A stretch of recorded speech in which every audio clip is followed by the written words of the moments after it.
So before we dig in too deep about the sequence of this demo, I wanted to show you guys a little bit what I changed, because along a creative process, things change all the time. Sometimes I come up with a bass or a melody, and the next day when I'm back, I'm like, Sometimes even after lunch, I'm like, I think the melody can be different. So in this particular project, I'm going to show you guys how that worked out. Obviously, you know, if you saw part 1 of the masterclass, we worked on this track here. I'm going to mute everything, and it might sound familiar to you.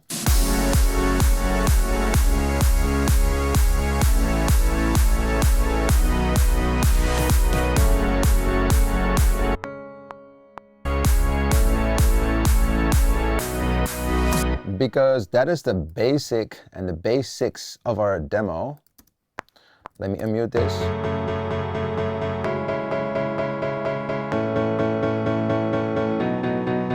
So that was the basic chord, the basic chords that I wrote for this demo here. And we made a melody, but along the process, I got back to my computer. I'm like, I kind of want to change something because it doesn't glue too well just yet with the bass. And I don't know, the notes need to make sense as well. When you play them out, they need to glue in and they need to, work together. And sometimes you just, along the process, you feel like, okay, I need to change some things. Now, coming back to this melody, I changed a little bit, and I'm going to play you out what I think that worked better for these chords. And that should be something like this. Don't get me wrong, it's not a finished project yet. I'm just going to play the piano.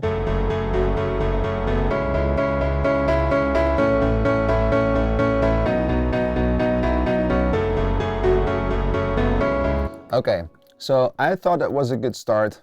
And a melody only gets interesting when you have the chords. Because if I would play it without all this, then it's going to sound very dull. It's like my first piano lesson. But then with the chords, it starts to make sense. Now, we changed the melody a little bit. I also made a few layers here. So it kind of gets more body. And what do you pay attention with if you have a melody and you have to layer things up?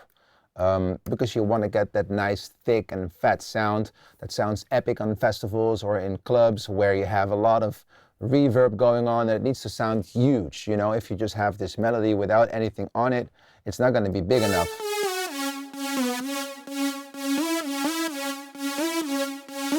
So I basically dragged the melody up here from piano to this first layer here, which is a sound that I've done and edited for Novel. It's a song from 2016, I believe, and I just took this as a basic example. So it's a silent with a few things going on there. There's a bit crusher. There is a little bit of a multiband compressor, and this one actually makes a big difference. Really gives that edginess to the sound. There's an EQ, there's a chorus. I like to use a chorus. Most of the times I just use it very lightly, a couple of percents. But it sometimes just gives that like almost like it turns to false a little bit, if you know what I'm saying. But if you do it too much, then it gets a little bit, starts to sound a little dark. But just a little bit can give it a little bit of edginess as well. The Pultec Pro Legacy, and I like to use that one especially for the highs. And I have to make sure that when you have this stack of plugins, that you use a bus or a send to make sure that the compression is not on the same channel, because if you do that, then you get this extra little bit of latency, because I use a external plugin from UAD. So what I've done here, I put the actual sidechain on the bus instead of the channel itself. You see, so you could do both, but when you use external plugins, you kind of want to make sure you don't have any latency. Now, then let's just look at the blocks here, because I think what stands out is that all the notes have the same length. If I would have not done that, then the melody also starts to fall out of place. So you have to make sure that the melody is somewhat equal, so all the notes have the same length, and otherwise it's going to sound very crazy. And to show you how that sounds like, I'm just going to mess my own melody up, just so you know how much that is of a deal in your mix. I'm just going to make some notes longer, and not the same length, and listen.